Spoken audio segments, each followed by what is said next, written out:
සමාජ සංගායනා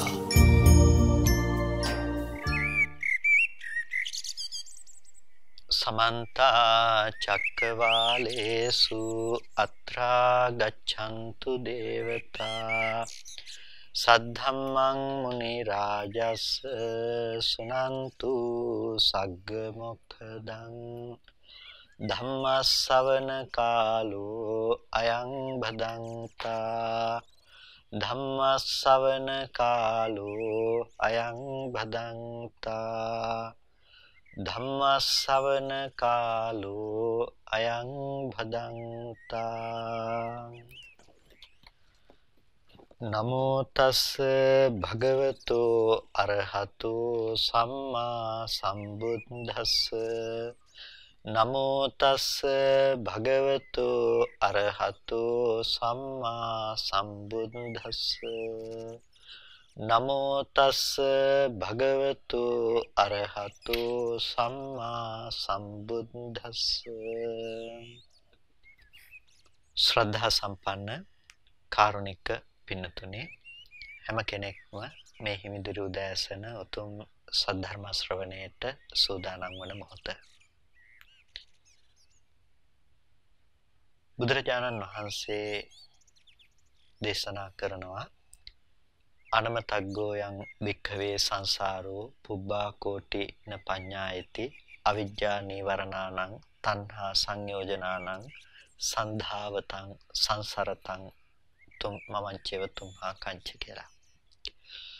එතකොට මේ සසර අනවරාග්‍රයි අතීත කෙලවරක් දකින්නට පුළුවන් කමක් නැත්තේ නැහැ. පුබ්බා කෝටි න පඤ්ඤායති ඒක කෙලවරක් పూర్ව කෙලවරක් දකින්නට බෑ.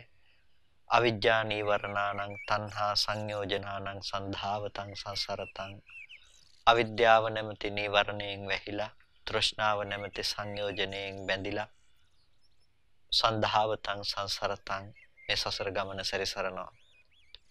කර්මය නැමැති සැඩපහරට හසු වෙලා මේ අත වියලුණු කොළ මහ හුළඟකට ගහගෙන යනවා වගේ අපිත් ගහගෙන යන අය විතක പ്രേත ලෝකවලට තවත් අවස්ථාවවල මහා සතර අපායේ මහ නරකාදීන්ට තිරිසං ආත්ම භාවයන්ට ඒ වගේම විතක මනුෂ්‍ය ලෝකවලටත් විතක දිව්‍ය ලෝකවලටත් තවත් විතක බ්‍රහ්ම ලෝකවලටත් මේ කර්මය නැමැති සැඩපහර මගින් ගහගෙන යන අය කර්මය නැමැති දේ දායාද කරගෙන ඉන්න අය හැටියට බොහෝ වෙලාවට සතර අපායේ තමන්ගේ gedara වගේ තබාගෙන ඒ අනුවයි අපි ජීවත් වන්නේ. මෙහෙම ජීවත් වෙන අසරණ ලෝකෙට අවිද්‍යාව දුරු කරලා විද්‍යාව උත්පාදනය කරගන්න ආකාරය භාග්‍යතුන් වහන්සේ පෙන්වා දුන්නේ. ඒ සසර දුක අපි නැති කරන්නේ කොහොමද? ඒ සසර දුක නැති කිරීම සඳහා අපි කළ යුත්තේ කුමක්ද කියන දේ විමසනකොට අපට දකින්නට පුළුවන්කම තිබෙනවා අවිද්‍යාව දුරු කිරීම. අවිද්‍යා ප්‍රභේදනය තුලින් තමයි ඒ සසර දුක අපිට දුරු කරන්නට තිබෙන්නේ කියන කාරණාව. අවිද්‍යාව මේ සියල්ලන්ටම පෙරටුයි. අවිද්‍යාව කියන දේ නිසා මූලක්ඛිලේශයක් හැටියට අපි හඳුනා ගන්නු ලබනවා. අවිද්‍යාව මූලක්ඛිලේශයක් කියලා කියන්නේ සියලු කෙලෙසුන්ට මුල් වෙන ධර්මයක් නිසා. අවිද්‍යාව ඇති තැනක තමයි අනිකුත් කෙලෙස් ධර්මයන්ගේ පැවැත්ම අපට දකින්නට පුළුවන්කම තිබෙන්නේ. අවිද්‍යාව නිසා තමයි චුති ප්‍රතිසන්දිය අපට දකින්නට පුළුවන්කම තිබෙන්නේ. අවිද්‍යාව නිසා තමයි තෘෂ්ණාවගේ පැවැත්මත් අපට දකින්නට පුළුවන්කම තිබෙන්නේ. එනිසා තණ්හාව සමුදය සත්‍ය වුවත් ඒ තෘෂ්ණාවගේ පැවැත්මට භූමිකාව සපයා දෙන්නේ අවිද්‍යාව කියන දේ. පටිච්චසමුප්පාද ධර්මයේ විවරණය කරගනු ලබන අපි අවිද්‍යාව පිළිබඳව යම් තාක් දුරකට හඳුනා ගන්නට යෙදුණ කුමක්ද අවිද්‍යාව කියන්නේ කියලා. අවිද්‍යාව පිළිබඳව හඳුනා ගැනීමේදී දුක්ඛේ අඥානං දුක පිළිබඳව නොදන්නාකම අවිද්‍යාවයි කියලා තේරුම් ගත්තා. දුක පිළිබඳව දන්නේ නැහැ කියලා කියන්නේ අපිට දුක දැනෙන්නේ නැහැ. අපිට දුක තේරෙන්නේ නැහැ කියන එකෙන් නෙමෙයි. වේදනාත්මකව තියෙන දුක ගැන නෙමෙයි. මේ විදිහට සංකතාදී ධර්මයන් පිළිබඳව නොදන්නා කමයි දුකේ නොදන්නා කම කියන ඒ ගැඹුරු අවබෝධය අපි ඇති කරගන්නට යෙදුණා. අවසාන වශයෙන් අපි පසුගිය සතියේ දේශනාව තුළදී සාකච්ඡා කළේ දුක්ඛ සමුදය අඥානං කියන කාරණාව පිළිබඳව. දුක්ඛ සමුදය පිළිබඳව දන්නේ නැහැ කියන එක. දුක්ඛ සමුදය පිළිබඳව දන්නේ නැහැ කියනකොට දුකේ හට ගැනීම, දුකට හේතු වන දේ. එතකොට ඒ දුකට හේතු වන, දුකේ හට ගැනීමට උපකාර වන දේ කුමක්ද කියලා විමසා බලනකොට දැක්ක සමුදය කියලා කියන්නේ තණ්හාව කියලා. තණ්හාව නිසා තමයි දුක පැමිණෙන්නේ. තණ්හාව ඇති සෑම තැනකම දුකේ පැමිණීම තියෙනවා. එතකොට යායන් තණ්හා පෝනෝ භවිකා නන්දි රාග සහගතා తත්‍ර తත්‍රාභිනන්දනී සයති දං කාම තණ්හා භව තණ්හා විභව තණ්හා. මේ විදිහටනේ අපිට තණ්හාව පිළිබඳව විස්තර කරන්නට යෙදුනේ. එතකොට යායන් තණ්හා යා අයං තණ්හා. එතකොට යම් මේ තෘෂ්ණාවක් වේ නම් කියන එක. එතකොට මේ ආකාරයේ තිබෙන ධර්ම කාරණාවලට ඇතැම් වෙලාවට අපි දකිනවා හාස්‍යජනක අර්ථකථන සපයනවා මේ දේශනා මැදේ වුණත් ඒ කරුණු පිළිබඳවත් මේ විග්‍රහ කරන්නේ අපේ බෞද්ධ ජන සමාජය කරුණු නොදන්නා කම නිසා, කරුණු හරිහැටි තේරුම් නොගැනීම නිසා ඒ කියන කාරණා සත්‍යයයි පිළි අරගෙන නිවැරදි ධර්මයයි කියලා ඒ පසුපස්සේ ගිහිල්ලා මේ මහා ධර්ම විකෘතීන්ට හසු වෙලා ඒ ශාසනයත් විනාශ කරලා බොහෝ දෙනෙකුගේ නිවන් මඟත් වරදවන්නට උත්සාහවත් වන නිසා තමයි මේ කාරණා පිළිබඳව මේ පැහැදිලි කරන්නේ. යායන් තණ්හා කියනකොට අපි දකිනවා හාස්‍යජනක අර්ථකථන ඉදිරිපත් කරන මේ කියන්නේ තෘෂ්ණාව, මේ යායට තෘෂ්ණාව තියෙනවා කියන එක. ඒ යායන් තණ්හානේ. නමුත් මේ pāli භාෂාවේ යායන් තණ්හා කියලා කියන්නේ යා අයං තණ්හා. ය શબ્දයෙන් යා කියලා කියන්නේ යම් කිසි කියන එක. යම් අයං මේ තණ්හා තෘෂ්ණාවක් වේනම්. එතකොට යා අයං තණ්හා යායන් තණ්හා කියලා කියනවා.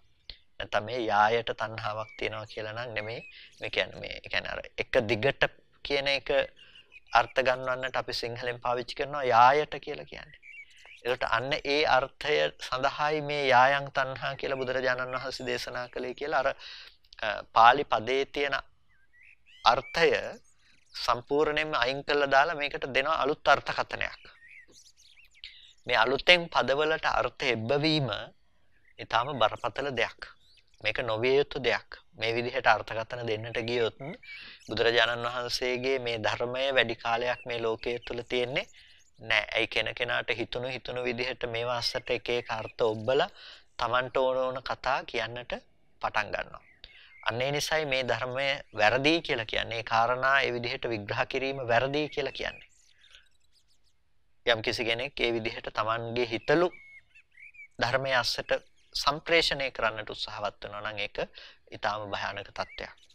ඉතින් මේ කරුණු මැදෙහි මේ පිළිබඳව පැහැදිලි කරන්නේ මේ ඒක විශාල වශයෙන් ඉබඳු දේවල් අර නිවැරදි දේ සමාජගත වෙනවට වඩා ඒ වැරදි දේ සමාජගත කිරීම, සමාජගත වීම අපට අද දවසේදී දකින්නට පුළුවන්කම තිබෙනවා. ඒ නිසා මේ වගේ වගකීම් යුතු මාධ්‍ය ආයතනයකිනුත් සිද්ධ වන්නේ නිවැරදි ධර්මයේ සම්ප්‍රේෂණය කිරීම. ඉතින් එතන තමයි හොඳම භූමිකාව ඔබට නිවැරදි දේ කුමක්ද කියන එක පිළිබඳව පැහැදිලි කරලා දෙන්නට. ඒ නිසාම තමයි මේ කියන කාරණා මේ විදිහට අවස්ථානුරූපීව ඒ තැන් එළඹෙනකොට මේ පැහැදිලි කරලා දෙන්නේ. එතකොට යායන් තණ්හා කියලා කියන්නේ යම් මේ තෘෂ්ණාවක් වේ නම්. එතකොට ඒ තෘෂ්ණාවේ ස්වභාවය මොකද්ද? පෝනෝ භවිකා. ඒ තෘෂ්ණාවේ ස්වභාවය තමයි පෝනෝ භවිකා. පුනර්භවයේ පිණිස පවතිනවා. නැවත ප්‍රතිසන්දිය ලබා දෙනවා. නැවත ප්‍රතිසන්දිය ලබා දෙනවා. පෝනෝ භවිකා. නන්දි රාග සහගතා. නන්දිය කියන ඇලීම් සහගත ස්වභාවයෙන් යුක්තයි. එතන රැඳෙන රංජන ස්වභාවයෙන් යුක්තයි. නන්දි රාග සහගතා ඇලීම සහ බැඳීමෙන් යුක්තයි. తත්‍ර తත්‍රාභිනන්දනි. తත්‍ර తත්‍රාභිනන්දනි. ඒ තන සතුටටපත් වෙනවා. తත්‍ර తත්‍රාභිනන්දනි ඒ තන අභිනන්දනය කරනවා. යම් තැනකටදපත් වෙන්නේ ඒ තැන අභිනන්දනය කරනවා. සේයති හිදං කාම තණ්හා භව තණ්හා විභව තණ්හා. උදාහරණයක් සේයති හිදං යම්සේ කියනවා නම් මොනවාද? කාම තණ්හාව, භව තණ්හාව, විභව තණ්හාව. කාමයට තණ්හා කරනවා, භවයට තණ්හා කරනවා, විභවයට තණ්හා කරනවා. මේ තමයි තෘෂ්ණාවේ තියෙන ස්වභාවය. බලන්න තෘෂ්ණාව හඳුන්වපු ස්වභාවය, තෘෂ්ණාව හඳුන්වපු ආකාරය මොනතරම් සියුම්ද, මොනතරම් වටිනවද කියන එක. යායන් තණ්හා පෝනෝ භවිකා පුනර්භවයේ පිනිස පවතින නන්දි රාග සහගතා නන්දි රාගයෙන් ස්වභාවයේ කොට පවතින නන්දි රාගයේ පවතින ඒ වගේම తත්‍ර తත්‍රාභිනන්දනී ඒ තන අභිනන්දනය කරන. එතකොට මේ කාරණා ටිකෙන් ඉතාමත් ගැඹුරු අර්ථයක් තෘෂ්ණාව පිළිබඳව, සමුදය ආර්ය සත්‍ය පිළිබඳව, සමුදය පිළිබඳව ඉතාමත් ගැඹුරු දැක්මක් මේ ඔස්සේ හදනවා. දුක්ඛ සමුදය අඥානං කියලා කියන්නේ මේ කාරණා පිළිබඳව දන්නේ නැහැ කියන එක. ඉතින් දැනගන්න මොකද්ද මොකක් ගැනද දන්නේ නැත්තේ කියන එක මේ දෙක එකටනේ අපිට කතා කරන්න වෙන්නේ. මෙන්න මේ විදිහට මේ කාරණා පිළිබඳව දන්නේ නැතිකම ප්‍රත්‍යක්ෂ කර නොගත්තකමයි අවිද්‍යාව කියලා කියන්නේ. කියනකොට දන්නකම තුල ඉඳලා තමයි නොදන්නාකම අපිට කතා කරන්න වෙන්නේ. එතකොට දැන් තෘෂ්ණාවේ ස්වභාවය තමයි පළවෙනි දේ පුනර්භවයේ පිණිස පවතිනවා. නන්දියෙන් සහ රාගයෙන් යුක්තයි. ඒ වගේම එහි ස්වභාවය තමයි ඒ තන සතුටු වන ගතිය. ඒ තන සතුටු වන ගතිය. తත්‍ර తත්‍රාභිනන්දනි අභිනන්දනය කරනවා ඒ තන. මේක තමයි තෘෂ්ණාවේ හිති වෙන ස්වභාවය. එතකොට පෝනෝ භවිකා පුනර්භවය කියලා කිව්වේ මොකද්ද? කෙනෙක් උපදින්නේ කර්මයටම නෙමෙයි. කර්මයට විතරක් උපදින්නට පුළුවන් කමක් නැත්තේ නෑ. උපදින්නේ තණ්හාව නිසායි. තණ්හාව තමයි ප්‍රධාන හේතුව. ගහකාරක දිට්ඨෝසි පුනගේහන්න කාහසි සබ්බාතේ පාසුකා බග්ගා ගහකූටං විසක්කිතං විසංඛාරගතං චිත්තං තණ්හානං කය මජ්ජකා. එතකොට මේ කුළුගේ හදන ගහකාරක දිට්ඨෝසි. එතකොට මේ ගෘහකාරකයා දැක්කා. පුනගේහන්න කාහසි ඔබට නැවතගෙන ගේ කරන්න පුළුවන් කමක් නැත්තේ නෑ. ගේ හදන වඩුව මම ඔබව දැක්ක නැවත ඔබට මේ ගේ හදන්න දෙන්නේ නෑ. හදන්න පුළුවන් කමක් නැත්තේ නෑ. මොකද්ද මේ ගේ හදන වඩුවා? පුනර්භවයේ නැමැති මේ දේ හදන්නේ තෘෂ්ණාව නැමැති මේ වඩුවා. අද මේ ගේ හදලා තියෙනවා. අද ඔබේ ඔය ජීවත් වෙන ගේ ඔබට හදලා දීලා තියෙනවා. මොකක්ද? තෘෂ්ණාව නැමැති වඩුවා. ඔබ ටිකක් ඇස්සරලා වටපිටාව බලන්නකො. තෘෂ්ණාව නැමැති වඩුව හදලා දුන්න ගෙවල් ගොඩක් ඔබට දකින්න පුළුවන්. ඔය වටේ ඉන්න හැම දිනෙකම හැම කෙනෙක්ම තෘෂ්ණාව නැමැති වඩුව විසින් සකස් කරන ලද ගෙවල් තමයි. අද මේ කය අසුරු කරගෙන මේ කය අනුව ඒ තෘෂ්ණාව නැමැති වඩුව විසින් සකස් කරන ලද කර්ම විඥානයේ ප්‍රතිසන්දි වශයෙන් දැසගෙන මේ රූපය අසුරු කරගෙන පවතිනවා. ඔන්න ගයක් හදලා තියෙනවා. දැන් මෙතනදී තව කර්ම රැස් කරනවා. ආපහු තව තැනකට ප්‍රතිසන්දි වශයෙන් තව ගේකට උරුමකම් කියනවා. ඉතින් ওই ගෙවල් වලට උරුමකම් කීකේ ගෙවල් අයිති කරගෙන යනකොට හොඳ ගෙවල් හම්බෙනවා, නරක ගෙවල් හම්බෙනවා, අයිති කරගන්න ගෙදර ඉන්න සිද්ධ වෙනවා. කොහොම එකක් වුණත් ඉතින් අද ටිකක් හරි හොඳ එකක් හම්බෙලා නිසා ඔබ ওই තත්ත්වෙන් ඉන්නවා. හෙට දවස වෙනකොට කන්න බොන්නවත් නැති තැනක තිරසංගත ආත්ම භාවයක ගයක් හම්බ වුණොත් එහෙම කොච්චරනම් දුකක් විඳින්නට සිද්ධ වෙනවද? ඒක තමයි තෘෂ්ණාව නැමැති වඩුවගේ ස්වභාවය.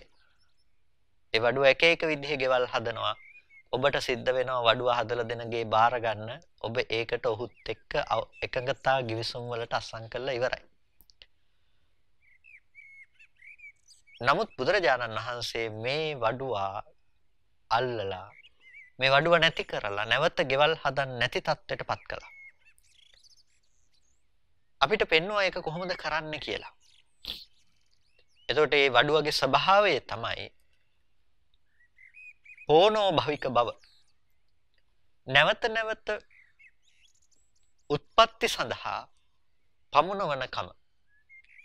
කර්මයකට උපදින්නේ නැහැ. කර්මයට උපදවන්නට පුළුවන් කමක් නැත්තේ නැහැ. කර්මයකට උපදින්නට බැරි වුණාට කර්මයකට යම් නිමිත්තකට තණ්හා වශයෙන් හැසිරෙනකොට අන්න එතනදී උපදින්න පුළුවන්කම තියෙනවා. ඒ වගේම මෙහි නන්දිය ඇලෙන ස්වභාවය රැඳෙන ස්වභාවයෙන් යුක්තයි. ඒ වගේම ඒ තන සතුටටපත් වෙනවා. ඒක තමයි තෘෂ්ණාවේ තිබෙන සියුම් බව, තෘෂ්ණාවේ තිබෙන විශේෂත්වය. සෑම තැනකම තණ්හාව තියෙනවා. පැතිරිලා තියෙන්නේ. මාළුව වැල වගේ. හැම තැනකම පැතිරිලා තියෙන්නේ. ඒක නොපැතිරුණු තැනක් නෑ. හැම තැනකම තෘෂ්ණාව කියන දේ පැතිරෙනවා. එනිසා සමුදය හැසිරෙන්නට උපකාර වන දේ මේ ඔක්කොම සමුදය සත්‍යයට ඇතුළත් කරනවා. ඇයි? කර්මයට තණ්හාව යෙදෙන නිසා.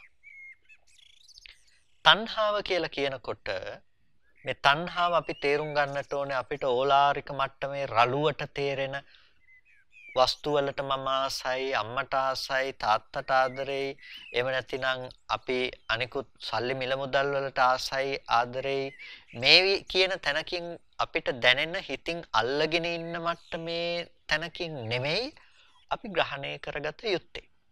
එහෙනම් කොතනින්ද අපි මේක අල්ල ගන්නට ඕනේ? පින්නතුනේ අපි අල්ල ගන්නට ඕනේ, අපි ග්‍රහණය කර ගන්නට ඕනේ තණ්හාව කියන දේ. తත්‍ර తත්‍රාභිනන්දනි.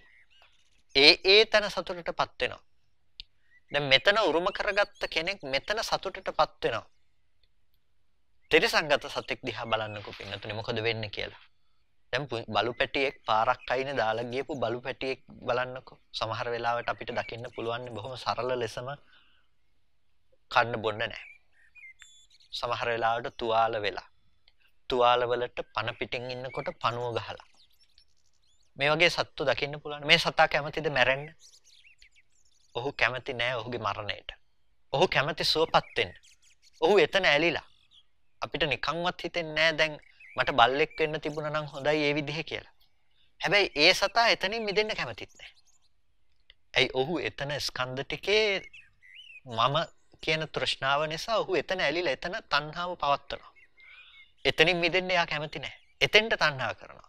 දුකට අකමැති, වේදනාවට අකමැති, එතන ස්කන්ධ ටිකට තණ්හා කරගෙන ඉන්නකන් එයාට ඒ දුක ලැබෙනවම තමයි. හැබැයි ඒකල තණ්හාවට අකමැත්තක් උපදින්නේ නැහැ දුකට අකමැති වුණාට. ස්කන්ධ ටිකට තණ්හා කරනවා. ඒක අතහැරලා දාන්න පුළුවන් කමක් නැහැ. අපිත් එහෙම තමයි. අපි මෙතන මොන දුක ආවත් අපි දුක නැතුව ඉන්න කැමතියි. හැබැයි ස්කන්ධ ටිකට තණ්හා කරනවා. తත්‍ර తත්‍රාභිනන්දනී ස්කන්ධ ටික හැම වෙලාවකදීම අපි අභිනන්දනය කරනවා. ස්කන්ධ ටිකේ අපි හැම වෙලාවකදීම සතුටටපත් වෙනවා. ස්කන්ධ ටිකේ සතුටටපත් වෙනවා කියලා කියන්නේ ඒක තමයි නිකාන්ති තණ්හාව. පිනක් කරත් පවක් කරත් කැමැති දෙයක් වුණත් අකමැති දෙයක් වුණත් ස්කන්ධ ටිකට තණ්හාව තියෙනවානේ පින්නතුනේ. ඒ මම කියලා අල්ලගත්ත කෙනාට අපි තණ්හා කරනවානේ. තව කෙනෙක් කියලා හිතපු ස්කන්ධ ටිකට අපි තණ්හා කරනවානේ. ඒ තණ්හා කරන නිසා අපිට ඊට අනුරූපව ප්‍රතිසන්දි වශයෙන් යන්නට පුළුවන්කම තියෙනවා. ඒක තමයි තෘෂ්ණාවේ තිබෙන ස්වභාවය. తත්‍ර తත්‍රාභිනන්දනි. ඒ තන අභිනන්දනය කරනවා. කොතනකටදපත් වෙන්නේ එතන අභිනන්දනය කරනවා. පින්නතුනේ අපි අපායටත් තණ්හා කරනවා. ඒක තමයි තෘෂ්ණාවේ තියෙන ස්වභාවය. හැබැයි අපායට යමු දැහුවාම බෑ කියලා කියනවා. හැබැයි අපි අපායටත් තණ්හා කරනවා. කොහොමද අපායටත් තණ්හා කරනවා කියලා කියන්නේ? පින්නතුනේ ප්‍රතිසන්දි වශයෙන් එතෙන්ට ගියත් එතන ඇති බවට අපිට හදලා දෙන ස්කන්ධ ටිකට අපි තණ්හා කරනවානේ. ඒ පුද්ගල බවට අපේ තණ්හාව බැස ගන්නවානේ. ඒක තමයි තෘෂ්ණාවේ ස්වභාවය. ඒ තන අභිනන්දනය කරනවා. දුකට අකමැති වෙන්න පුළුවන් එක වෙනම දෙයක්. දුකට අකමැති වුණාට දුකට අකමැත්ත හදලා දෙන ස්කන්ධ ටිකට තණ්හා කරනවා. එතන තියෙන ස්කන්ධ ටිකට තණ්හා කරනවා. මට කැමති. මම කරගත්ත ස්කන්ධ ටිකට කැමති. ඒ මට දුක එනවට අකමැති එක වෙනම කතාවක්. ඒක තමයි තෘෂ්ණාවේ තියෙන ස්වභාවය. තෘෂ්ණාවේ තිබෙන සත්‍ය අසරණ කරන ස්වභාවය. తත්‍ර తත්‍රාභිනන්දනි. ඒ තන සතුටටපත් කරනවා. කාම තණ්හා, භව තණ්හා, විභව තණ්හා. කාමවචර ලෝකේ කාමයේ තුල, භවය තුල, භව රූපාදී භවයන්හි, ඒ වගේම විභවය පිළිබඳව තණ්හාව. නැසීම වෙනසීම පිළිබඳව මේක නැති වෙලා යනවා නම් හොඳයි කියලා පවත්නා තෘෂ්ණාව. මේක තමයි වටය. මේක තමයි පැවැත්ම. ලෝකේ හැසිරෙන්නේ මේකට අනුව. පිරිසක් කාමයේ අනුව හැසිරෙනකොට පිරිසක් ඒක ඉක්මවා ගිහිල්ලා රූප රූපාදී ධර්මයන් අනුව හැසිරෙනවා. ඒකට අපි කියනවා භව තණ්හාව කියලා. කෙනෙක් මේ ටික නැති වෙලා යනවා නම් හොඳයි කියලා විභවයට තෘෂ්ණා කරනවා. මේ හැමදේම තෘෂ්ණාව කියන එකම ටැංකිය ඇතුලේ, තෘෂ්ණාව කියන එකම රාමුව ඇතුලේ යථාර්ථය නොදන්නා කොට. එතකොට පින්නතුනි මේක හරි පුදුමාකාර දෙයක්. මේක හරි පුදුමාකාර व्यसනයකට කෙනෙක් පමුණවන දෙයක් තමයි තණ්හාව කියලා කියන්නේ. තණ්හාව යම්කිසි කෙනෙකුගේ సంతానගත නම්, තෘෂ්ණා සමංගීව ජීවත් වෙනවා නම්, තෘෂ්ණා සමංගීව ජීවත් වෙන තැන සෑම තැනකම දුකසේ ජීවත් වෙන කෙනෙක් කියලායි අපිට කියන්නට වෙන්නේ. ඒ සසර ප්‍රතිසන්දිය හිස් කළා නැහැ. එයා අද මහා ලෝකෙ තියෙන අග්‍රතම සැපේ ලබන්නෙක් වන්නට පුළුවන්. හැබැයි ප්‍රතිසන්දිය හිස් කළා නැහැ. අද දවසේදී දිව්‍ය ලෝකේ උපරිම සැප සම්පත් විඳින දෙවියෙක් වෙන්න පුළුවන්. අපි කියමුකෝ මාර දිව්‍යතලය කියලා. මාර දිව්‍යතලය.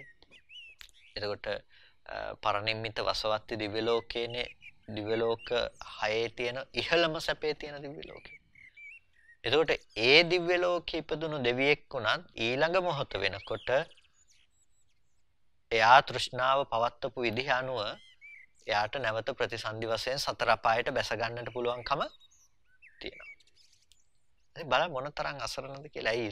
ඒ වැරදි ස්කන්ධ ටිකකට අකුසල නිස්සිත ස්කන්ධ ටිකට තණ්හා කළොත් ඊට අනුරූප විපාකේ ලබන්න සිද්ධ වෙනවමනේ. ඒක තමයි තණ්හාවේ ස්වභාවය. එයා ගෙවල් හදනවා හැම තැනකම. මේ තැන ඉදිරිපත් වෙනකොට ඊළඟ තැනට යන්න අවශ්‍ය ගේ හදලා ඉවරයි. එතෙන්ට යන්න පුළුවන්කම තියෙනවා. තණ්හාව හැම වෙලාවකදීම ගෙවල් හදන වඩුවෙක්. හරිම ලස්සන උපමාවක්. ගෙවල් හදන වඩුවා. ඒක කියන්න සුදුසුම දෙයක්. මේ මට්ටමේ මේ ගෙදර කාලේ ඉවර වෙනකොටම එයා ගෙයක් ගහලා ඉවරයි. යන්න පුළුවන්කම තියෙනවා. කර්ම නිමිත්තට තණ්හා කරනවා කියලා කියන්නේම ඊළඟට ප්‍රතිසන්දි වශයෙන් යනවා කියන එක තමයි. අපෝ මට නම් තණ්හා කරන්න බෑ කියලා ඉවල එතනදී තණ්හා නොකර ඉන්න පුළුවන්කම නෑ. සමහර වෙලාවට මේ මහ තරහෙන් කරපු කර්මයක් වෙන්න පුළුවන්. හැබැයි එතන ස්කන්ධ ටිකට තණ්හාව ඇති වෙලා ප්‍රතිසන්දි වශයෙන් යනවානේ. ඒක තමයි ස්වභාවය. තණ්හාවෙන් උපදිනවා. අවිද්‍යාව, කර්මය, තණ්හාව කියලා අපි හේතු ගැන කතා කරනකොට නිතර කතා කරනවා මේ තණ්හාව කියන දේ. ඇයි? මේක පෝනෝ භවිකයි. පුනර්භවයේ පිණිස පවතිනවා. తත්‍ර తත්‍රාභිනන්දනී. ඒ තන සතුටටපත් කරන ස්වභාවයෙන් යුක්තයි. ඒක තමයි සමුදේහි තිබෙන ස්වභාවය. ඒක සමුදේහි තිබෙන ස්වභාවය. එතකොට මෙන්න මේ විදිහට දුක්ඛ සමුදය ඇති කරනවා හැම තැනකදීම. දුක උපද්දවනවා නැවතත් හැම තැනකදීම. මෙන්න මේ දුක්ඛ සමුදය දන්නේ නැහැ. දුක්ඛ සමුදය දන්නේ නැහැ කියලා කියන්නේ පින්නතුනේ මේ දුකේ ඉපැත්ම දන්නේ නැහැ කියලා කියන්නේ. දුක ඇති කරන හේතුව දන්නේ නැහැ කියලා කියන්නේ. ඔබ දුක නැති කිරීම සඳහා පිළිපදින්නේ වැරදි දැක්මක් කියන එක. දුක්ඛ සමුදය අඥානං වෙනකොට දුක්ඛ සමුදය ගැන දන්නේ නැහැ කියලා කියනකොට වෙන්නේ මොකද්ද? දුක්ඛ සමුදය ගැන දන්නේ නැත්නම් ඔබ දුක ආවේ කොහෙන්ද කියලා දන්නේ නැත්නම් ඔබ ඒ දුක නැති කරන්න කියලා ගන්න උත්සාහය ගන්න වැරදි තැනක. බල්ලෙක් වගේ සතෙකුට ගලක් දැම්මහම මේ සතා වැඩි දුර නොහිට ගල හපා කනවා වගේ ඔබේ ජීවිතේට දුක කියන දේ ගලාගෙන එනකොට ඔබ දුක ආවේ කොහෙන්ද කියන දේ හරියට තේරුම් ගත්තේ නැති වුණොත් දුක්ඛ සමුදය පිළිබඳව ඔබ අඥානයි නම් දුක්ඛ සමුදය පිළිබඳව දන්නේ නැත්නම් ඔබ දුකත් එක්ක හැප්පෙනවා. අර බල්ලා ගල් කැටේ හපහප ඉන්නවා වගේ. ඉතින් ඔබ දරුවගේ මරණය, අම්මගේ මරණය, තාත්තගේ මරණය හමුවේ හැප්පෙමින්, වැළපෙමින්, විලාප තියමින් ඔබ දුකටපත් වෙනවා. ප්‍රායෝගික නෑ පින්නතුනේ එක. කවදාවත් එතනින් ඒක නතර කරන්න පුළුවන් කමක් නැත්තේ. එහෙනම් අපි දුක නැති කරනවා නම් අපිට දුක නැති කරන්න යන්න වෙන්නේ කොතනද? දුක ආවේ කොයි තැනින්ද කියන එක පිළිබඳව තේරුම් ගැනීම තුළ. දුක්ඛ සමුදය තේරුම් ගැනීම තුළ. දුක ආවේ තණ්හාව නිසායි කියලා යම් කිසි කෙනෙකුට තේරෙනවා නම් ස්කන්ධ ටිකකට කරන තණ්හාව කොකද කියලා අන්න එයාට නිකම්ම අවබෝධ වෙනවා දුක උපද්දගත්තේ බාහිර වස්තුව මත නෙමෙයි කියලා. අපි දකින්නේ බාහිර වස්තුව නිසා දුක එනවා කියන එක. ඒ නිසා තමයි අපි වස්තු වෙනස් කරලා දුක වෙනස් කරන්න බලන්නේ.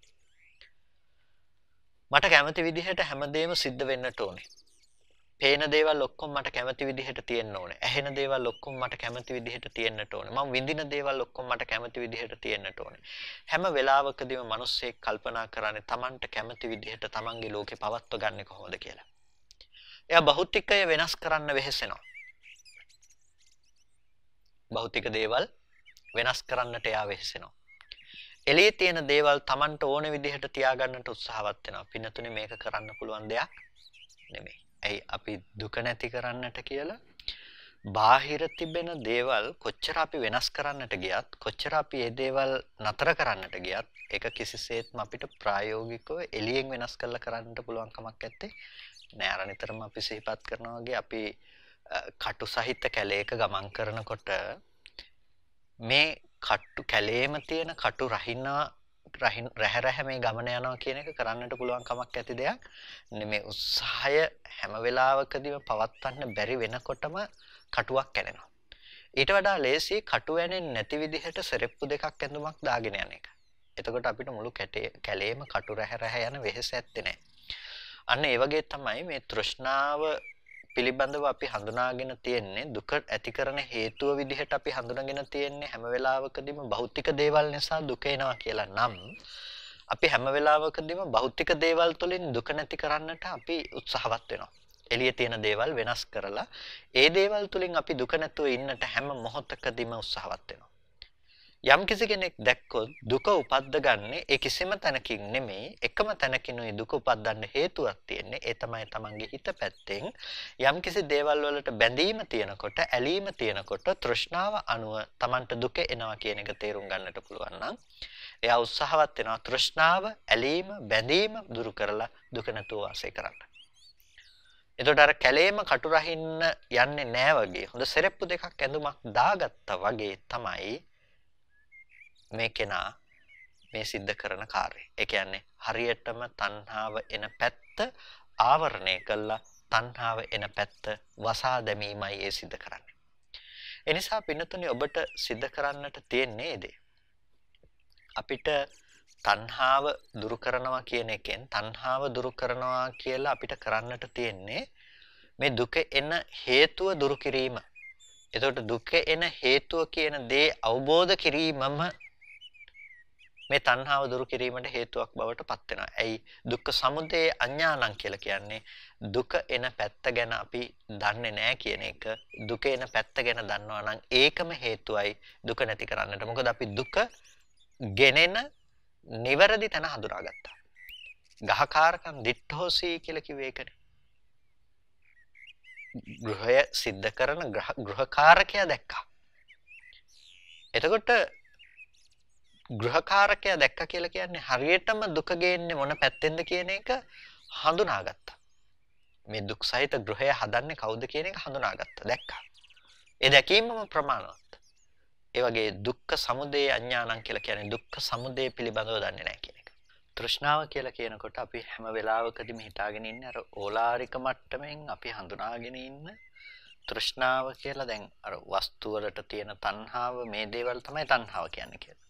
නමුත් ඇත්තටම තෘෂ්ණාව කියනකොට නැතිනම් දුක උපදවන්නට හේතු වෙන දුක්ඛ සමුදය බවට පත්වන තෘෂ්ණාව කියලා කියනකොට ඊට වඩා සියුම් අර්ථයකින් අපි ඒක දත යුතුයි. ඒ සෑම තැනකම කියන අර ඕලාරිකයි රළුයි කියලා කියපු තැනත් පැතිරී තිබෙන ඒ වගේම අපිට නොපෙනෙන නොදැනෙන තැන පවා පැතිරී තිබෙන තෘෂ්ණාව පිළිබඳවයි එතනදී අර්ථ ගන්න වෙන්නේ.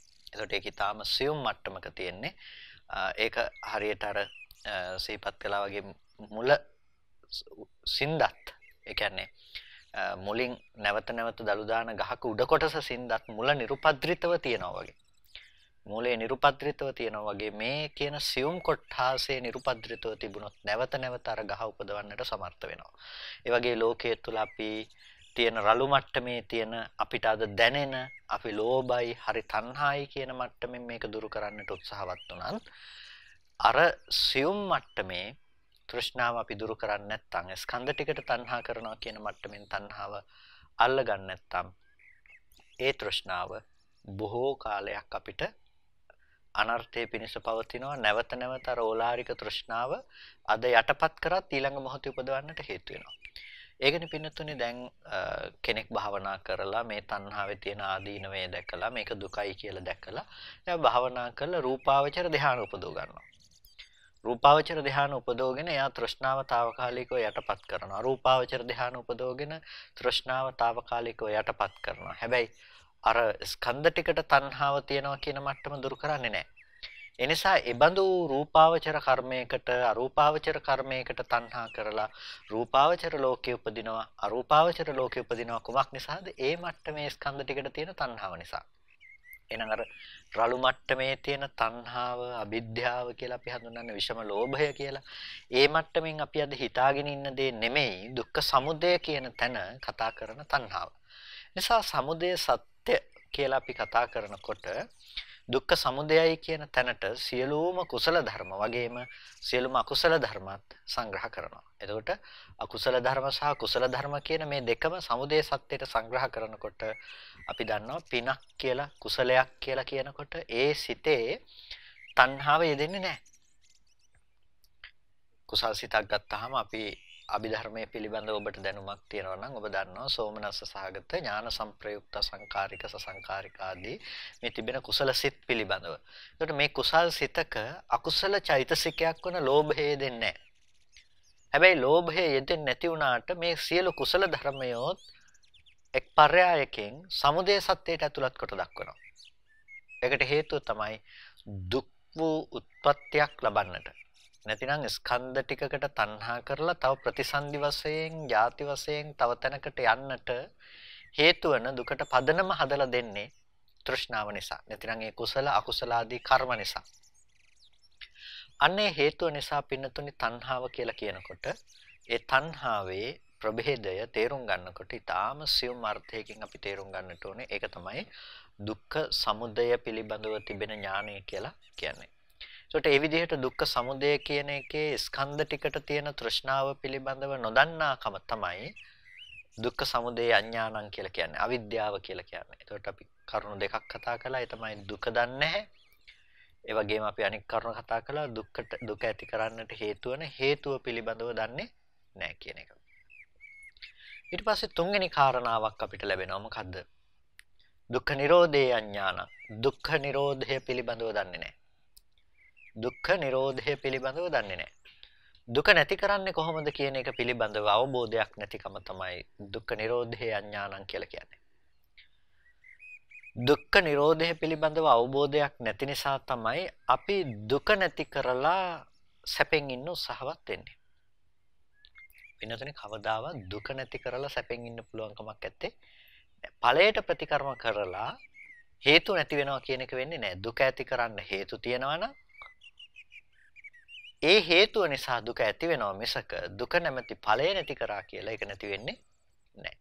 ඒක හරියට සම්පූර්ණම කුණු වලකට සියලුම පැති වලින් එන කුණු කාණු ටික හැරවිලා නිරන්තරයෙන්ම කුණු කාණු වලින් එන කුණු වලින් මේ වල පිරිපිරි තියෙනකොට අපි හිතනවා නම් අපිට උඩින් විතරක් මේ ටික අයින් කරලා ඉවත් කරලා දාලා මේක සම්පූර්ණ කුණු වලින් නිදහස් කරන්නට පුළුවන් කියලා. ඒක කවදාවත් ලෝකෙ තුල කරන්න බැරි දෙයක්. ඇයි? අර වටේට තියෙන කාණු පද්ධති වලින් නිරන්තරයෙන්ම කුණු අර වලට පිරෙනවා. එතකොට අපි පිරෙන හේතුව නැති නොකර අපි හිතනවා නම් අර ටික විතරක් නැති කරන්නට පුළුවන් කියලා. ඒක කවදාවත් සිද්ධ වෙන්නේ නැහැ. එනිසා බුදුරජාණන් වහන්සේ හේතු ඝාතෝ කියලා කියන මේ ධර්මයේ දේශනා කළේ හේතුව දුරු කරන ශාසනයක් විදිහට. ප්‍රතිඵලයට ප්‍රතිකර්ම කරනව වෙනුවට හේතුවට ප්‍රතිකර්ම කළ යුතුයි කියන න්‍යාය බුදුරජාණන් වහන්සේ පෙන්වා දුන්නා. ඒක ඊටාම ප්‍රායෝගිකයි. අපි දකින්නේ හේතුව තුල. හේතුව දුරු කළොත් ප්‍රතිඵලය නූපදින තත්වයටපත් වෙනවා. ප්‍රතිඵලය දුරු කළොත් අපිට හේතුව ඉතුරු වුණොත් ප්‍රතිඵලය දුරු කළොත් වැඩක් නැහැ. නැවත නැවත ප්‍රතිඵල හදන්න පුළුවන් හේතු ටික තියෙනවා. හැබැයි අපි හේතුව දුරු කළොත් ප්‍රතිඵලය නැවත උපදින්නේ නැති තැනටපත් වෙනවා. ඒකට තමයි බුදුරජාණන් වහන්සේ ධර්ම දේශනා කළේ. හේතුව දුරු කරන තැනට හේතු ගහතයි. එතකොට මේ කාරණාව ඊටාම සියුම් ඔබ නුවණින් කල්පනා කරන්නට ඕනේ. ඊටාම සියුම් වූ නුවණින් තේරුම් ගන්නට ඕනේ කාරණාවක්. කොහොමද අපි හේතු දුරු කිරීම තුළ ප්‍රතිඵලය නූපදින තත්වයටපත් පත් කරන්න කියන එක. වෙනතුනේ දැන් අපි මෞකුසකට ප්‍රතිසන්දි වශයෙන් බැසගෙන අද මේ උත්පත්තිය ලැබලා මේ தത്വයටපත් වෙලා ඉවරයි. මේකට හේතු විදිහට අපි කතා කළොත් අපිට කතා කරන්න පුළුවන් පෙර අවිද්‍යා කර්ම තණ්හාදී මේ ධර්මයන් පිළිබඳව. හැබැයි මේක අද विद्यमान වෙන ධර්මයක් නේ. එනිසා බුදුරජාණන් වහන්සේ දුක දුරු කරනවා කියලා කොයි වෙලාවකවත් කිව්වේ නැහැ. මේ රූපේ නැති කරගන්න, වේදනාව උපදින්න නැති වෙන්න තියාගන්න, සංඥාව නැති කරන්න, සංස්කාරය නැති කරන්න, විඥාණය නැති කරලා දාන්න කියලා මේ මට්ටමේදී මේ තියෙන විපාක සම්තතිය සිඳින්න කියලා කොතනකදීවත් දේශනා කළේ නැහැ. දුක තමයි, දුක් වූ ස්කන්ධ ටික තමයි. ඒතකොට දුක් වූ ස්කන්ධ ටිකේ නැතිවීම කිව්වේ නැහැ. රහත් උනත් ඛණ්ඩ උපතිය තියෙනවා. ඛණ්ඩ උපතිය තියෙනවා. ස්කන්ධ ටිකේ පැවැත්ම තියෙනවා. ස්කන්ධ දුක තියෙනවා. ස්කන්ධ ටික යම් තාක් තියෙනවා නම් ඒ තාක් ඒ දුකේ පැවැත්ම තියෙනවා. හැබැයි කෙලෙස් උපදී නැහැ. අபிසංස්කාර උපදී නැහැ. අන්න එතකොට අපිට තේරුම් ගන්නට පුළුවන්කම තිබෙනවා මේ දුක්ඛ නිරෝධයයි කියලා කියන්නේ මේ තියෙන විපාක සම්තතිය තුල මේ තිබෙන මේ ධර්මයේ දුරු කිරීම නෙමෙයි. දුක්ඛ නිරෝධයයි කියලා කියන්නේ දුක අනුත්පාදයට පත්වන විදිහට වර්තමානයේ තුල තිබෙන හේතුව දුරු කිරීමයි කියලා. දුක අනුත්පාදයට පත්වන විදිහට වර්තමානයේ හේතුව දුරු කළොත් අනාගතයට දුක නූපදින ස්වභාවයට පත් වෙනවා. ඒක තමයි දුකේ නිරෝධය. තෘෂ්ණා නිරෝධය. තෘෂ්ණා නිරෝධය. දුකේ නිරෝධය. අර යම් කිසි විදිහකින් අපි කිව්වනම් පෝනෝ භවික වුණ, නන්දරාග සහගත වුණ, తත්‍ර తත්‍රාභිනන්දනී වුණ ඒ තෘෂ්ණාවගේම නිර්වශේෂ නිරෝධයක් වේනම්, අවශේෂයක් නැතුව දුරු කරන බවක් වේනම්, අන්න ඒ දුරු කිරීමම මේ ශාසනයේ නිරෝධයයි, දුක්ඛ නිරෝධයයි. එතකොට නිරෝධය කියලා කියනකොට මෙතන අපිට දෙආකාර ලක්ෂණයක් මේ තුල දකින්නට පුළුවන්කම තියෙනවා. දෙආකාර ලක්ෂණ. එකක් තමයි ස්කන්ධ නිරෝධය. ස්කන්ධ නිරෝධය. ස්කන්ධ නිරෝධය කියලා කියන්නේ වර්තමානයේ තුල මේ මොහොත වෙනකොටත් හේතු නිසා ස්කන්ධ ධර්මතා ටිකක් උපදිනවා. ඒ ස්කන්ධ ධර්මතා ටික නැති වෙලා යනවා. ඒක තමයි වර්තමානයේ තුල සිද්ධ වෙන ස්කන්ධ නිරෝධය කියලා කියන්නේ. ඒ වගේම අනුත්පාද නිරෝධය කියලා කියනවා මේ ස්කන්ධ ටික ආරම්භය අපි සත්පුද්ගල බව ගොඩනගා ගන්නවා නම් අන්න ඒ දේ ගොඩ නැගෙන්නේ නැහැ. අර ස්කන්ධයන්ගේ හට ගැනීම සහ වැයවීම දැක්කට පස්සේ. එතකොට කෙලස් ධර්මතා ටිකට මොකද වෙලා තියෙන්නේ? අනුත්පාද නිරෝධයට ගිහිල්ලා. අනුත්පාදයි කියලා කියන්නේ නැවත උපදින්නේ නැහැ. අනාගතයට හටගන්නේ. ඇයි මෙතන මේ ඥාන දර්ශනයක් තිබෙනවා. දුක්ඛ නිරෝධේ අඥානං කියලා කියන්නේ මේ දුකේ නැතිවීම පිළිබඳව දන්නේ නැහැ. දුක නැතිවීම පිළිබඳව දන්නේ නැහැ. දන්නේ නැති නිසා තමයි අපි දුක නැති කරන්න උත්සාහවත් වෙන්නේ. අර කුණු වල ඉහින්න උත්සාහවත් වෙනවා වගේ හේතු ටික නැතිනකොට කුණු වල ඉහින්න උත්සාහවත් වෙනවා වගේ අපි දුක නැති කරන්න උත්සාහවත් වෙනවා. හැබැයි දුක නැති කරන්න හේතු වන දේ නැති කරන්න අපි උත්සාහවත් වෙන්නේ නැහැ. දුක්ඛ නිරෝධය යම් කිසි කෙනෙකුට තේරුම් ගන්නට පුළුවන් නම් දුක්ඛ නිරෝධය පිළිබඳව අනුමාන වශයෙන් හරි ඥානයක් උපදව ගන්නට පුළුවන් නම් එයා දන්නවා දුක නැති කල යුත්තේ තෘෂ්ණාව නැමැති හේතුව දුරු කිරීමෙනුයි.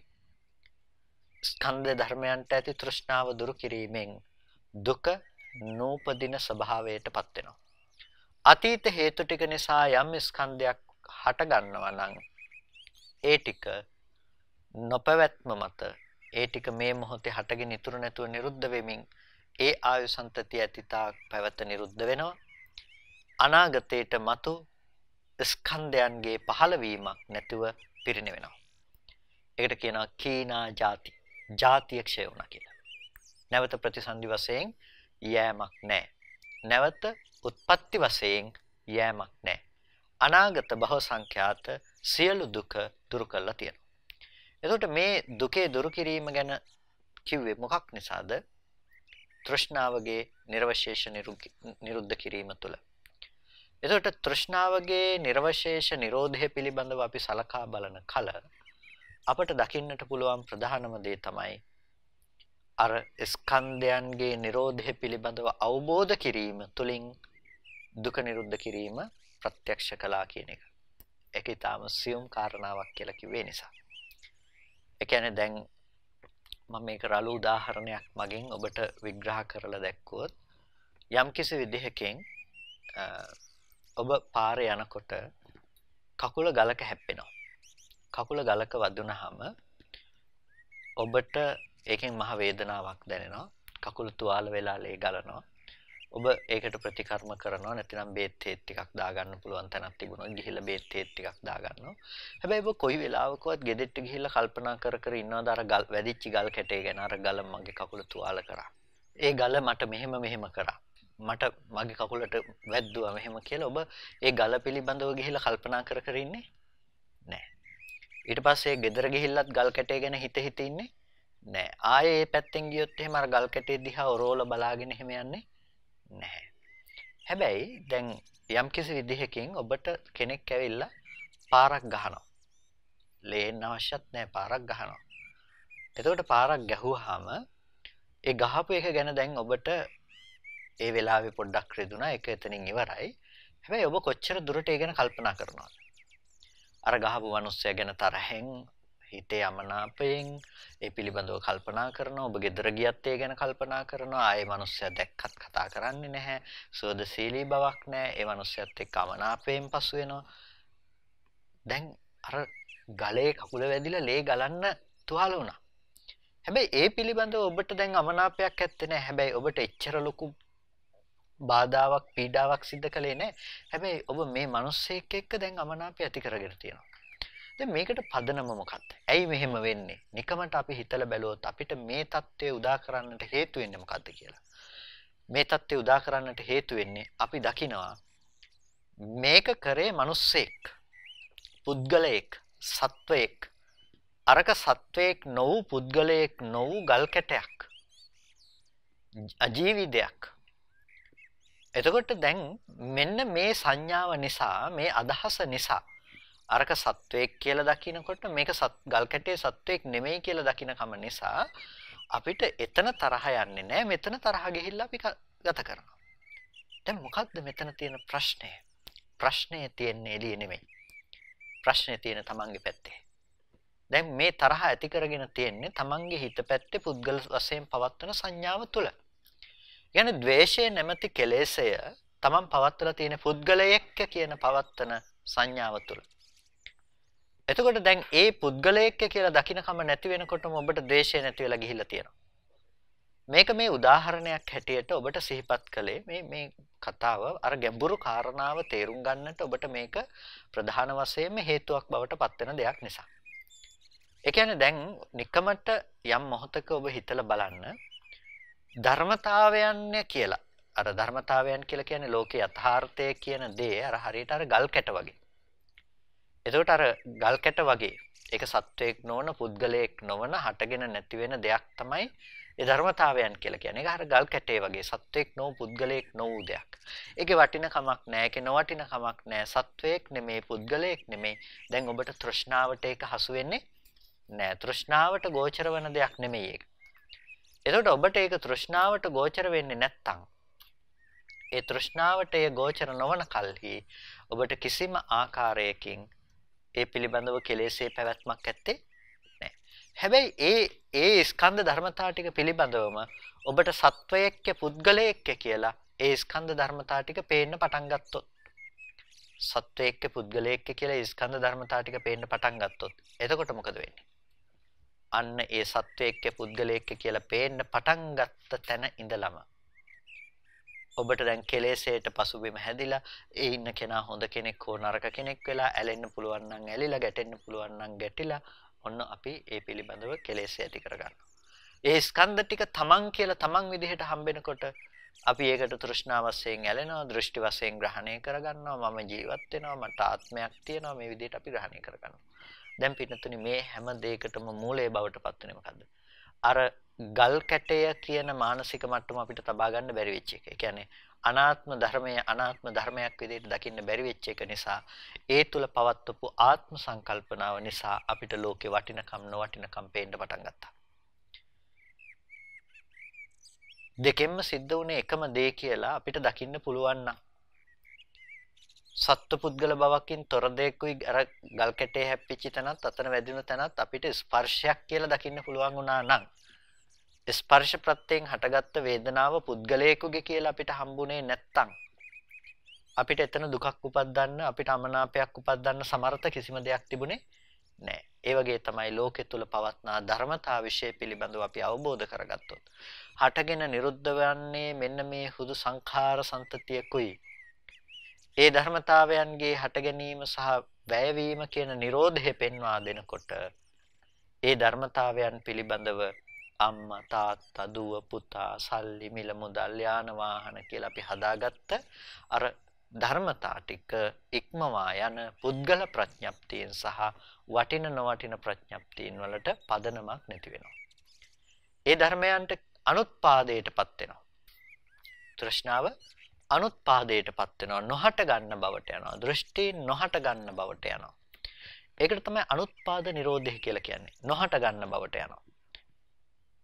ඒක දැන් උපදින්නෙත් නැහැ, අනාගතයට උපදින්න හේතුත් නැහැ. ඇයි? වර්තමානයේ පවත්තන මේ නුවණ නිසා. අන්න ඒකට තමයි කියන්නේ දුක්ඛ නිරෝධේ ඥානං කියලා. දුක්ඛ නිරෝධය පිළිබඳව තියෙන නුවණ. දුක්ඛ නිරෝධේ අඥානං කියලා කියන්නේ දුක නිරුද්ධ වෙන්නේ මේ හේතුව දුරු කිරීමෙන් කියලා නොදන්නා කම නිසා ඔබ දුකේ නිරුද්ධ වීම බාහිරින් දකිනවා. ඔබ හිතනවා මැරෙන කොටයි දුක එන්නේ, නොමැරි හිටියොත් හොඳයි. ලෙඩ වෙන කොටයි දුක එන්නේ, ලෙඩ නොවි හිටියොත් හොඳයි. ඔබ නොමැරි ඉන්න, ලෙඩ නොවි ඉන්න උත්සාහවත් වෙනවා. කැමති දේවල් ළඟ තිබෙන කොට සැපයි, ඒවා අයින් වුණොත් තමයි දුක. ඔබ උත්සාහවත් වෙනවා කැමති දේ ළඟින් තියාගන්න. මේක කරන්න පුළුවන් කමක් නැහැ. ප්‍රායෝගිකව මේක කරන්න පුළුවන් කමක් නැහැ. හැමදාම දුක විතරක් කෙලවර කරනවා. දුකෙන් විතරක් අවසාන වෙනවා. දුකෙන් විතරක් අවසාන වෙන, දුකෙන්ම කෙලවර වෙන ලෝකේ ඔබට කවදාවත් මිදීමක් නම් හොයාගන්නට පුළුවන් වෙන්නේ නැහැ. ඇයි? ඔබ දුකේ නැතිවීම දැක්කේ බාහිර තුලින්. හැබැයි ඔබට දකින්න පුළුවන් නම් ආධ්‍යාත්මය තුළ දුක ඇති කරන්නට හේතු වූ තෘෂ්ණා නිරෝධයෙන් ඔබට දුක නිරුද්ධ කරන්නට පුළුවන් කියලා. අන්න එවිට පමණක් ඔබට පුළුවන්කම තියෙනවා සම්පූර්ණයෙන්ම දුක කියන දේ නොහට ගන්න මට්ටමටපත් කරන්නට. ඒක දුක්ඛ නිරෝධේ ඥාණයට අයිති කොටසක්. දුක්ඛ නිරෝධේ අඥානං කියපු කොටස අතහැරලා දුක්ඛ නිරෝධේ ඥානං කියපු කොටස තුල අපිට ඉන්නට පුළුවන් නම් ඒක තමයි විද්‍යාව බවට පත්වන්නේ. ඒ පිළිබඳව නොදන්නා කමම අවිද්‍යාවයි. ඒ පිළිබඳව නොදන්නා කමම අන්ධකාරයයි. ඊට පස්සේ අපිට සිව්වන කාරණාව හැටියට දකින්නට පුළුවන්කම තියෙනවා දුක්ඛ නිරෝධ ගාමිනී පටිපදාය අඥාන. දුක්ඛ නිරෝධ ගාමිනී ප්‍රතිපදාව පිළිබඳව නොදන්නාකම. දුක නැති කරන ප්‍රතිපදාව දන්නේ නැහැ. ඒ ප්‍රතිපදාව දන්නේ නැතිකම නිසා තමයි වැරදි මිච්ඡා ප්‍රතිපදාවන් තුළ අපි ජීවිතේ හැසිරෙන්නේ. ඒ කියන්නේ බාහිර දේවල් වෙනස් කරලා අපි ජීවිතේට එන දුක නැති කිරීම පිළිබඳව තමයි ගොඩක් වෙලාවට අදහස් කරන්නේ. නමුත් ප්‍රායෝගිකව අපි තේරුම් ගන්නට ඕන දේ තමයි ඒක ඒ විදිහට सिद्ध කරන්නට පුළුවන් කමක් නැත්තේ නෑ කියන එක. එහෙනම් ඒක सिद्ध කළ යුතු ක්‍රමයක් තියෙනවා. ඒ सिद्ध කළ යුතු ක්‍රමය තමයි දුක්ඛ නිරෝධ ගාමිනී ප්‍රතිපදාව කියලා කියන්නේ. ඒ ප්‍රතිපදාව පටන් ගන්නෙ සම්මා දිට්ඨිය. සම්මා දිට්ඨිය. සම්මා දිට්ඨිය කියලා කියන්නේ ඇත්ත ඇති හැටියට දකින්නකම. මිච්ඡා දිට්ඨි කියලා කියනවා මිත්‍යා දෘෂ්ටියට.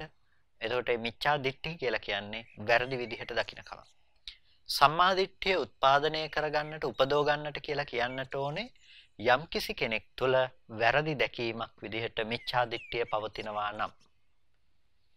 එතකොට මේ මිච්ඡා දිට්ඨිය තියෙන කෙනාට තමයි සම්මා දිට්ඨිය උපදවගත යුත්තේ. එහෙනම් ඔබට මිච්ඡා දිට්ඨිය තිබෙන නිසා තමයි ඔබ සම්මා දිට්ඨිය උපදවගත යුත්තේ. ඔබට තියෙන මිච්ඡා දිට්ඨිය මොකද්ද? ආපහු අපි මුලට එනවා. දුක්ඛේ අඥානං, දුක්ඛ සමුදය අඥානං, දුක්ඛ නිරෝධේ අඥානං, දුක්ඛ නිරෝධ ගාමිනී පටිපදාය අඥාන. ඒක තමයි තියෙන මිච්ඡා දිට්ඨිය. ඒක සම්මා දිට්ඨිය බවට පත් කරගන්නට ඕනේ නම් ඔබ කල යුත්තේ මොකද්ද? එහෙනම් ඒක සම්මා දිට්ඨිය බවට පත් කරගන්නට අවශ්‍ය නම් ඔබ විසින් කල යුතු වෙන්නේ ඒක දුක්ඛේ ඥානය උපදව ගන්න තැනට පත් කර ගැනීම. එහෙනම් ඒක සම්මා දිට්ඨිය කියන දෙයට අදාළ දෙයක්. එහෙනම් ඔබ නැවත නැවත ඔබේ දැක්ම පිරිසිදු කරගන්නට ඕනේ සාමාන්‍ය දකින දැක්මට වඩා. සාමාන්‍ය දැක්ම මොකද්ද? ඔබේ සත්වය පුද්ගලයෝ ඉන්නවා. ඔබේ මනසට ඔබ ආමන්ත්‍රණය කළ ඔබේ මනස දිහා බැලුවොත් ඔබ දැන් වටපිටාව බලනකොටම ඔබට තේරෙනවා මේ අම්මා තාත්තා දූ දරුවෝ ගෙවල් දොරවල් තියෙනවා, යාන වාහන තියෙනවා, වටිනා වස්තු තියෙනවා, නොවටින දේවල් තියෙනවා. මේක තමයි සාමාන්‍ය මනස. මේක තමයි මිච්ඡා දිට්ඨි සහගත මනස කියලා කිව්වේ. ඒකට මෙන්න මේ විදිහට ඔබට ඇති වෙන වැරදි දර්ශනයෙන් යුක්ත මානසික මට්ටම දුරු කරන්න ඔබට පුළුවන්කම තියෙන සම්මා දිට්ඨිය උත්පාදනය කර ගැනීම තුලින්. ඒ සම්මා දිට්ඨිය උපදින්නේ ඔබට දුක දුකයි කියලා පෙන්වා දෙන එකේ. දුක දුකයි කියලා පෙන්වා දෙනවා. දුකයි කියනකොට අපි අර පසුගිය සතියේ දේශනාවේ කතා කළ කරුණු ඔබට සිහියේ තියෙන්නට ඕනේ. ඇයි? දුක දුකයි කියලා කිව්වේ මට හරි දුකයි කියන දුකෙන් නෙමෙයි, දුක්ඛ ලක්ෂණ ටිකකින් දුකයි කියන එක. ඒ කියන්නේ ඒක අපිට හිතට දැනෙන්නේවත් කයට දැනෙනවත් තැනකින්ම නෙමෙයි. දුක්ඛ ලක්ෂණ ටිකකින්. අන්නේ දුක්ඛ ලක්ෂණ ටිකකින් දුක් වූ ධර්ම. මොනවාද දුක් වූ ධර්ම? පිනතුනේ ඔබට යම් දෙයක් ඇහැට පේනවා නම් ඇහැට පේන ඔක්කොම ඒ දුක්ඛ ලක්ෂණෙන් යුක්තයි. යම් දෙයක් කනට ඇහෙනවා නම් කනට ඇහෙන හැම දෙයක්ම දුක්ඛ ලක්ෂණයෙන් යුක්තයි.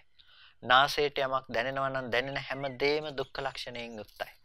ඒ වගේම ඔබට යම් කිසි විදිහකින් දිවට යමක් දැනෙනවා නම් කයට යම් ස්පර්ශයක් දැනෙනවා නම් ඒ හැම දෙයක්ම දුක් වූ ලක්ෂණයෙන් යුක්තයි. ඒ කියන්නේ ඔබ ලෝකයේ කියලා විඳින්නේ ওই ටිකනේ. ඇහැට පේන රූප, කනට ඇහෙන ශබ්ද, නාසයට දැනෙන ගඳ සුවඳ, දිවට දැනෙන රස, කයට දැනෙන ස්පර්ශ. ওই ටික තමයි මනසින් අරමුණු කර කර අපි අද දැනගන්නේ. දැන් ලෝකයේ කියලා අසුරු කරන්නේත් ওই ටික තමයි. එතකොට ඔය හැම දෙයක්ම සංකත ධර්ම විදිහට දුක් වූ ලක්ෂණ ටිකක්. එහෙනම් රූපයේ ස්වභාවය හටගෙන මොහොතින් මොහොත ඉතුරු නැතුව නැති වෙනකම්. ශබ්දයේ ස්වභාවය හටගෙන ඉතුරු නැතුව නැති වෙනකම්. කලින් තිබුණු රූපය නැවත දකින්නට පුළුවන් කමක් නැහැ රූපයේ තිබෙන අනිත්‍ය ලක්ෂණය නිසා.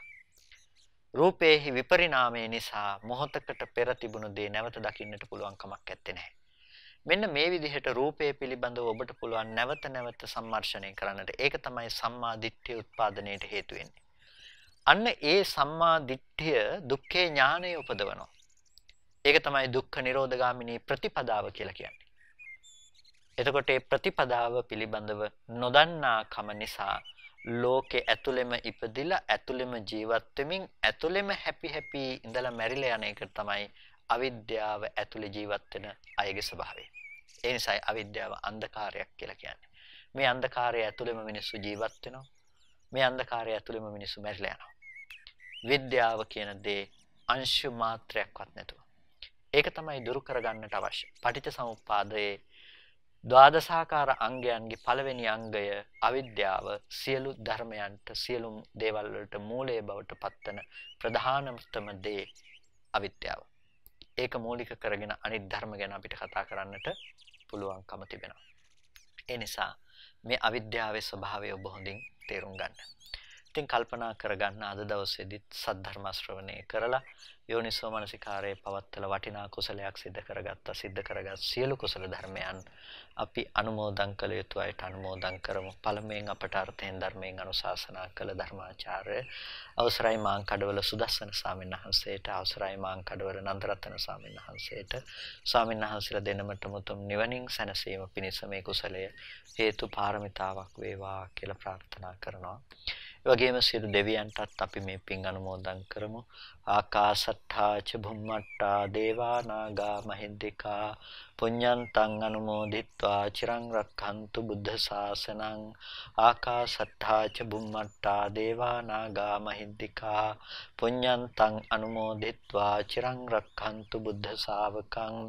ආකාසට්ඨා ච භුම්මට්ඨා දේවා නාග මහින්దికා පුඤ්ඤන්තං අනුමෝදිත්වා බෝධයන්තු සිවං පදං. ඒ වගේම ඔබ සියලු දෙනා නමින් මේ පරලෝකීය ඥාතීන්ටත් අපි මේ පින් අනුමෝදන් කරමු. ඉදම්මේ ඥාතීනං හෝතු සුඛිතා හොන්තු ඥාතයෝ ඉදම්මේ ඥාතීනං හෝතු සුඛිතා හොන්තු ඥාතයෝ ඉදම්මේ ඥාතීනං හෝතු සුඛිතා හොන්තු ඥාතයෝ. ඒ වගේම ධර්ම ශ්‍රවණය කළ ඔබ සෑම සියලු දෙනාටමත් ඔබට මේ උතුම් ධර්මලාභය ලබා දෙන්නට සියලු කටයුතු සම්පාදනය කරලා අවකාශය සලසා දෙන ඒ හිරු මාධ්‍යාලයේ සභාපතිතුමන් ඇතුළු කාර්ය මණ්ඩලයේ සියලු දෙනාටත් අපි පුණ්‍ය අනුමෝදනා කරනවා. සෑම සියලු දෙනාටම නිදුක් නිරෝගී සුවපත් බව චිරජීවනයේ සලසාගෙන කායික මානසික සැනසෙල්ල උදා කරගෙන අමා මහ නිවනින් සැනසෙන්නටම මේ කුසලය හේතු පාරමිතාවක්ම වේවා කියලා සාදු කියලා පින් අනුමෝදන් වන්න හැම දිනාටම තෙරුවන් සරණයි. සමාජ සංගායනා